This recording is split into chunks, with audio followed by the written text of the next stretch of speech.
All right, so this is the last section of the Industrial Revolution that we're going to talk about here. And we have talked about agriculture and steel and what? Yeah, and so we've talked about all these different changes that took place, and today we're going to really talk about communication and oil and some of the dark, nasty side of some of what's going to happen because of industrialization and the treatment of workers and housing and stuff like that. But first, we're going to look at communication. So in 1844, a guy named Samuel Morse demonstrates something called the telegraph, which is forever going to change and alter human history because it is going to begin a very long chain of technological improvements in the areas of communication that is eventually going to end up with you carrying a pocket computer around that is 1,000,000 times smarter than the shuttle that landed on the moon in 1969. So you have like 1,000,000 times more processing power in your cell phone than Neil Armstrong had when he landed on the moon. So just kind of wrap your mind around that. That dude was basically landing on the moon in a Wheaties box. I mean, essentially, comparatively, that's what he had. It was awful. I'm pretty sure that they were running the space shuttle on floppy disk. Like, y'all don't even know what that is. Like, 8-inch floppy disk back in the day, bro. Like, it held nothing. Nothing. Okay? And so Samuel Morse is really going to start this. Now, before Samuel Morse and the telegraph, the easiest way to get a letter or something to somebody, communicate to them, if they were far off, was to handwrite a letter and either put it on a boat or get on a horse or tie it to the leg of a pigeon or whatever. But you had to handwrite it and send it. And it would take months. A letter that would be going from, say, New York to Los Angeles might take 3 months to get there. You have to go on the Pony Express, and the guy might get shot by a Comanche, and your letter would never get there. And it's not a very effective method of doing things, but it's how they had done it for all of human history. And Samuel Morse comes up with the telegraph. Basically, it works by taking a piece of wire and getting an electrical signal. And if you've ever seen the telegraph work, right, I'm sure you all are aware of the whole like doot, doot, doot, doot, doot, doot, and they're tapping on the thing. Well, when you tap on that, it closes the connection. So you have an electrical current that's going into it. And when you push that button down, 2 pieces of metal touch, and it allows the electrical current to then go from the wire coming in to the wire going out. And if I just barely touch it down, doot, like that, just a very small amount of electricity is able to go through.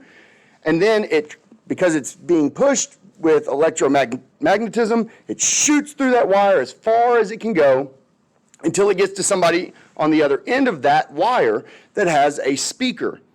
And when that little electrical signal gets to a speaker, it makes the boop. And the longer you hold it down, doop, doot, doot, doot, doot, doot, doot, doot, doot, doot, doot, doot, doot, and that's how it works. Does that make sense? It's actually a pretty simple idea if you think about it now, but you had to understand a lot about how electricity travels and all of that. You had to have the innovations of alternating current that had been brought through with Tesla. And so a lot of innovations went into being able to do this. So Samuel Morse demonstrates this, and he designs something that is a series of dots and dashes that is going to be able to communicate. And now I can communicate something as far as I want to, basically at the speed of light or the speed of electricity. And as long as 2 things are connected. So no longer do I have to have this thing. So he's looking pretty good, right? All of human history, write it down, maybe send it out by hand. Now I can send it out doop, and gets there, okay? Well, here's the problem, okay? He's not cocky, but the first telegraph that he ever sent, he sends from Baltimore, Maryland to the Supreme Court chambers. And literally the message said, "What hath God wrought?" Which is a little dramatic, basically saying like, look what we have created. What has he allowed us to do, right? Very famous line. It kind of recognized the revolutionary nature of this and a new era of communication. This is Morse code. Clearly, You need to memorize this because all your questions on this week's quiz are going to be in Morse code. Just kidding. But that would be funny. So obviously, there's some issues with this. Basically, anybody that hooks up to your wire can intercept your message, though, because there's no way to like distinguish who's getting what message. Basically, this wire connects to that wire. And so basically, you would have like these big telegraph places, and they'd have like these big switchboards and a bunch of different things. And you'd like plug up to certain ones and get different messages from different places, and then you'd send those out. And but anybody could just go up to a telegraph wire and get a piece of copper, strip the wire, hook their piece of copper up with a speaker, and they're going to intercept your message. It's not very secure, right? But we run telegraph lines under the ocean. We connect Europe to America with telegraph lines all over the place. And everybody's like, wow, that Samuel Morse, he's going to be a millionaire. How are we ever going to beat this? So how bad does this guy feel that literally 30 years later, 32 years after he changes the way that humans have ever been able to communicate in like a momentous way, somebody's like, hold my Gatorade, okay? Because dots and dashes is great unless you can talk with your voice. So this guy, Alexander Graham Bell, is going to come up and invent the telephone. Now, he actually already had like 18 patents that he owned individually, and then another 12 that he actually shared with other people, and he's an excellent inventor. And after years of work, he perfects the most well-known of his inventions, the telephone. And he actually makes the first telephone call in 1876, only 100 years after the Declaration of Independence, which is kind of crazy. And so he's been working on this device for some time, and basically it's going to allow the transmission of the human voice, which is super interesting. He actually started this in 1871, and he had moved to Boston. He finds a financier, and you have to have money to do this. And so people are going to pay in order to make money off of it later. And, they would put him up and pay for his housing and pay for his food and give him all the supplies that he needs. And they basically say, hey, just go sit in the room and think about this. And then when you invent it, we're going to be rich, right? I'm going to get way more. And so he comes up with something, he tries to perfect this thing called the harmonic telegraph, okay? And instead of, what he really thinks is, I'm not trying to create a telephone. He didn't think that you could do a human voice. What he wanted to do was, he said, hey, instead of, if I'm going from Boston to all these different cities, I have to run a whole bunch of different wires, bundle them together, and send them, so it costs a lot more. It'd be a lot better if I could use one wire and send one message at this frequency and another message at this frequency and another message at this frequency on the same wire, so that I would only have to run one wire, and then each place that I'm sending it to just picks up the frequency that I sent. So they can only pick up their frequency. They're not going to pick up everybody's. That's what he's really trying to do. Unfortunately, that's not really possible. That's not actually really going to work like that. And so basically, he doesn't really think about this human voice thing until later on. And his financiers, his benefactors, he starts telling them, hey, I'm kind of over this harmonic telegraph where I can send a bunch of frequencies at once. I think I can send a human voice. And they were like, well, that's not what we signed up for, which is crazy that they were like, that's never going to work. You can't even figure out how to do the harmonic telegraph thing. He was like, I'm pretty sure I can figure this human voice thing out easier. Now, funny enough, there was actually another guy that was working on it who actually was way ahead of Alexander Graham Bell. And Graham Bell kind of catches up, but he can't figure out this last little piece. So this other guy, so one of his financiers works in the patent office at the United States Patent Office. Now, how this works is, let's say two people are working on the same thing. They both submit patents for the same idea on the same day. Whoever turned it in first gets the patent. The other person gets nothing. So this other guy that's competing with Graham Bell figures it out. And he goes in to take his patent into the patent office, and Graham Bell's buddy at the patent office is like, hey, Alexander, this other guy figured this out. Just wanted to let you know he's turning in his patent, but I'm in charge of putting the patents in order. So why don't you come down here, look over his patent, see what he figured out, make up your own patent, and I'll put it in before his and you'll win. Yeah, that's cold-blooded. That legit happened. And so that's exactly what he did. He goes down there, he's like, oh yeah, that does make sense. And he does it, and he puts his patent in, and that other guy puts Bell's patent in first, and the other guy in second. Bell gets the patent, the other guy gets nothing, dies broke, I think kills himself. Yeah. So there's your hero, Alexander Graham Bell, that invented the telephone in the same way that Thomas Edison invented the light bulb. So yeah, that's pretty crazy. I saw that on a documentary. That has to be true. So for the next, obviously he figures out this thing, and in 1976 or 1876, he's working on it. He has the idea, now he has to actually build it. The patent, he has the idea from the patent, but now he has to build it. He's putting it together, and one day, him and his buddy, Mr. Watson, are going to be working in their workshop, and Watson's all the way in the other room. He's got the receiver, and Alexander Graham Bell is being clumsy, and he spills a bunch of transmission fluid onto the ground. And he's like, Mr. Watson, I need your help. But Watson doesn't hear him yell. He hears him through the receiver, and he's like, wait a minute. It's working, right? And so in any case, he figures out how to do it, and it's pretty crazy. Now, Alexander Graham Bell, when we answer the phone, we go, hello. Alexander Graham Bell hated that. He hated the word hello. He thought it was stupid. He thought it sounded low class, that's what poor people would say when they picked up the phone. So instead, he believed that it should be more proper. Does anybody know what Alexander Graham Bell believed you should say when you picked up the phone? Ahoy. Like you're on a boat. He thought you should pick up the phone and be like, ahoy. Can you imagine?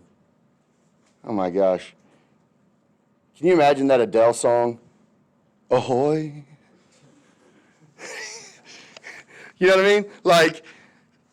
The world would be different if it was ahoy instead of hello. You know what I mean? But ultimately, because it became so affordable that everybody could get one, the common person was like, dude, I ain't saying ahoy when I pick this thing up. I'm saying hello. You heard me? So there you go. That's the story of the telephone. Sometimes we learn interesting things. All right, this is John D. Rockefeller. John D. Rockefeller became the richest man in the world through his oil business. He creates a business called Standard Oil, and he uses something called vertical integration. Now, remember horizontal integration when we talked with Carnegie Steel. That's where he bought the coal mines and the iron mines and the railways, and so that every part of the production process could be, he owned all parts of the production process, so he didn't have to waste any money producing the steel. Rockefeller does that. He buys all the oil fields, he buys all the tanker cars, he buys railroad cars, he buys the oil refineries, but then he takes it the next step further. He says, I'm also going to be in charge of, once I produce the good horizontally, I'm also going to go vertical in that I'm going to go from, mining to refining to selling. And so Standard Oil was like the place you got gas or the place you got kerosene at the time. It wasn't until the combustion engine that gasoline starts taking off. Obviously, but he also becomes basically the only producer. He becomes a monopoly. He's making 85% of the oil in the United States. Crazy numbers. He owns 60% of the oil fields in the world. He becomes extremely wealthy. But it's pretty interesting how he kind of does that. Now, how rich was he? Well, we know Carnegie. We said that Carnegie's net worth by the end of his life, or at the peak, was $310 billion in today's money. Rockefeller was $450 billion. Like $500 billion. Like what? What? Like what? What's really funny is that he had all this money, and he ends up having, like, the government comes in and breaks up his monopoly and says you can't do that, and he has to form like 10 different companies. Like, he breaks up Standard Oil, his main company. They're like, you can't have one main company. So he's like, fine, I'll break up into like 10 different companies. You might have heard of those companies like Texaco and Chevron, Mobil, like Exxon Mobil, like all of these companies originally were Standard Oil. Well, they go, you have to split up into all these companies. Well, competition actually raises prices, right? In a lot of ways. So, like, when they break it up, he owned like 100% of Standard Oil. But when they break it up, he gets to own 49% of 10 oil companies. So he actually makes more money after they break up his monopoly than he did before. So it wasn't very effective in, like, keeping him from getting richer. It just made other people richer too. But like I said, he kind of owned everything in the supply chain. He even bought barrel making companies, because you would transport oil in barrels. And he was like, and he used to get them from like the old wine barrels and stuff. He was like, that's not very effective. How about this? What if I just make my own barrels? And he realized that he could save like 2 cents a barrel. He's like, well, that's great, because I'm making millions of barrels a year. 2 cents a barrel, that's great. I could save $20,000, after whatever, a million barrels. I can save $20,000, great. And so, it's very business savvy, it's very clever, it's very strategic, but people don't like it. There's a lot of people that are kind of doing this now, that are taking this idea. Like Amazon is getting dangerously close to being a monopoly. Like, they've had many antitrust suits against them here recently. Same thing with Google, especially in their advertising sector, because Google ads are basically the only ads you see on the internet. Pretty much. They own ad choices. Google owns ad choices. And if you don't know what ad choices are, it's the one that has like it looks like 2 triangles down there, or it looks like this and then a triangle. That's ad choices. That's Google. Google owns all the ads, like 85, 90% of ads on the internet. Amazon got an antitrust suit because they were taking products that people were selling on their website. Okay, so somebody says, hey, we're going to sell this product on your website. And Amazon was like, oh, that's a good product. It's selling well. Hey, somebody figure out how to make this. And we'll just make it and sell it under our Amazon brand for cheaper. And then we'll put it at the top of the list when you search for this thing and go, this is a better option. Like, they're literally snaking people. Like, Amazon is a dirty company. Like, it really is. All these companies are, but they learned it from Carnegie and Rockefeller. This is where all that stuff started, okay? And it's kind of interesting that, it's crazy how much profit. Now, like Carnegie, he ends up becoming a philanthropist. Near the end of his life, gives away hundreds of billions of dollars to charity. Rockefeller Center in New York, like the Rockettes, like that's he funded that. He funded all kinds of stuff trying to basically recover his image to some extent. Henry Ford, we don't have to spend much time on this one, but you do need to know Henry Ford is very famous for inventing the first practical car called the Model T that everyone could afford. But he did not invent the first car. That is a misnomer. Please remember that if you see that, that is false. He did not invent the first car. That was done by Germany. German engineers invented the first car. Anybody want to take a guess at the guy's name? Yes, Carl Benz, and a group of engineers along with him. But Carl Benz and Mercedes-Benz was really the first cars that were created. Mercedes-Benz also invented the VW, Volkswagen, during World War II because Hitler wanted a car that everybody could afford. So there you go, Volkswagen, the car made for Hitler. They're not bad anymore. They're okay. Just saying, that's where it came from. I'm not trying to like hate on Volkswagen or whatever, but that's the story. All right. He basically, he has some controversy. He's pretty anti-Semitic. He not a big fan of the Jews. Blamed a lot of stuff on Jews, actually. But he's kind of a folk hero of sorts. Our, economic and social characters, that during this time, all of a sudden, everybody has a car. And, when you're wealthy enough to buy a car, you don't have to live in the cities. And what that's going to do is create suburbs, because people can drive into their factory jobs.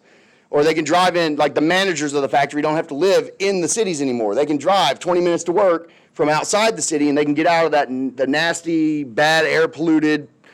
And so you end up with this division where people are going where there's less crime and all of this stuff. And the cities pretty much are going to lose all of the good-paying job people. So you're going to take a lot of money out of the inner cities. And, the people who are leaving are the ones who actually have political influence. So then they don't care what's going to happen in the cities, and the cities are going to fall into deep, deep disrepair and crime-ridden and dangerous and like unhealthy. Like it's not good because of this. So there is some bad effects of what the cars are going to do, but in reality, very important. What he's really famous for is the assembly line. Okay, he comes up with this idea of the assembly line. Instead of taking forever to build one car, instead of building 10 cars a day, he can now build 1,000 cars a day, because instead of having to have one person who knows how to build a car, I have to have 1,000 people that know how to work a screwdriver. You know what I'm saying?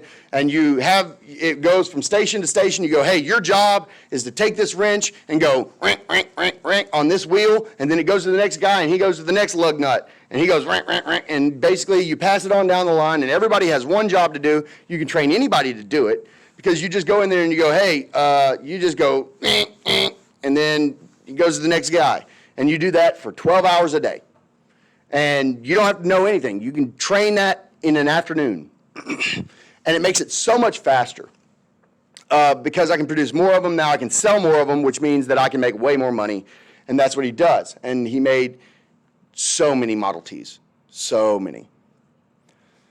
Now, the bad part of this, the elephant in the room of all this industrialization, is workers' rights. And so there are big problems. It's an amazing time for innovation and change. It definitely impacts us even today. And we are benefits of the things that are growing, but people living at the time, they're taking advantage of the progress, but, there's a lot of problems too. And one of the things is the plight of the workers. Now, with all the new businesses being created, it's very easy for owners to profit off of these laborers without having to worry about working conditions. There's nothing like workman's comp or anything like, there's no AFLAC, okay? If you get hurt at work, you're just fired. And I'm going to bring somebody else in. Oh, you want to get paid more? Guess what? That guy who's starving and has 3 kids doesn't want to get paid more. He just wants a job. So you're fired. Hey, new guy, come in here. Do this. Now you have a job. I don't have to spend money training him how to do this. I can get anybody off the street to do this job. You want safer conditions? You want more rights? Bye. I don't need you. Somebody will take your place today. There's people waiting outside for jobs, okay? And that's going to be really kind of terrible. Pay was awful. And it's really going to spark later on people like Karl Marx, who is going to, say, hey, this is wrong. Capitalism is bad. Communism is better. Workers should be in control of everything, and that we should share all this stuff. And it really does give rise to these people who see the problems with capitalism, because unfettered capitalism, laissez-faire capitalism, really doesn't work out very well, because people are going to take advantage of that. And so then you have this guy that is going to try and take care of workers and groups, and they're going to create unions. And this guy, Samuel Gompers, he immigrates in 1863 from England to New York, where his dad, he takes up his father's trade of sugarman, becomes a citizen in 1872, and he starts to have this reputation as a staunch conservative, in a period when the United States is pretty bitter towards labor organization because, rich people don't want to give up more money. He develops the principles known as volunteerism, which called for unions to ensure, they wanted to get what they wanted through economic action, like strikes and boycotts. He fostered the separation of cigar makers and other craft unions from the Knights of Labor to form their own special union called the American Federation of Labor, and which he becomes the president of from 1886 to 1924. And he basically takes this and represents labor unions and bands them together in order to protect the rights of all workers. And he's very much noted for trying to make unionism respectable. It was previously people in unions were thought to be communists, and that's just not true. There was a fear at the time that if you allowed unions to establish that, they'd go on strike and they'd just rob you blind and they would take everything that you had worked hard for and they would try and implement full communism. And Gomper says, no, we just want better wages, we want benefits, we want, respectable working hours and conditions. And we're going to do this through collective bargaining, which is where all of us are going to, as workers, say, we're not working if you don't meet us halfway or something. But it was pushed back really heavily at the time, unfortunately. But it was very important because it was just terrible. I mean, very, very terrible working conditions and stuff like that. Obviously, the last couple slides here, environmentally, the Industrial Revolution it creates terrible air quality and pollution and deforestation. Financially, major wealth gaps. In fact, the deforestation really happens even more in England, where basically they cut down every tree on the island pretty much to build stuff with. I mean, it was awful. Really deforested stuff, and they had to mine coal, so they dug up the ground. Major pollution. Socially, obviously, people are going to migrate into crowded cities to get jobs, while the people who can afford it are going to migrate out, which is going to create, as we said earlier, major problems with crime and nutrition and disease. Child labor is going to be a major issue.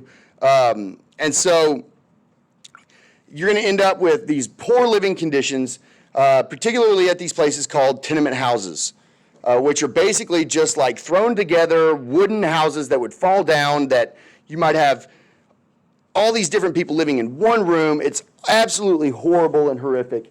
Jacob Riis is a guy who actually goes around, because when people move out of the cities, they stop paying attention and they don't realize just how bad it's gotten. So he goes and he takes pictures and he writes this book about the living conditions. One group that he talked to, there was 9 adults and like 3 kids living in a 13 by 13 room. I'm gonna say that again, like 9 adults and 3 kids in a 13 by 13 room. That's crazy. No bathroom. They lived on the floor of a building that had like 8 different rooms, all of them packed to the brim, one shared bathroom, no fire escapes, no nothing. If something caught on fire, done. No kitchens. Everybody cooked on like hot plates, and those would catch on fire. Like electricity is very poor, or they didn't have electricity. No windows. Children would be very weak, and no sunlight. It was just awful. The living conditions are just unbelievable. And he goes and writes about this and brings attention to it. And this is going to really push America in particular into kind of this progressive movement moving forward into the early 1920s, where progressivism, or in the 1900s really, is going to try and fix some of these problems. And so you have to understand there are some bad parts of industrialism that really take hold. But the argument, and that may be your extra credit, I may have you write something like, was the Industrial Revolution as a whole better or worse for the average person? Did it make life easier or worse? And you can talk about, the different, advantages and disadvantages of that. And I think that'd be a good, just do it in, if you wanted to do it in, 300 words, 350 words. I know that you have other writing to do, but I'll give you some extra credit if y'all want to do that. But, so, yeah, that's the end of this module.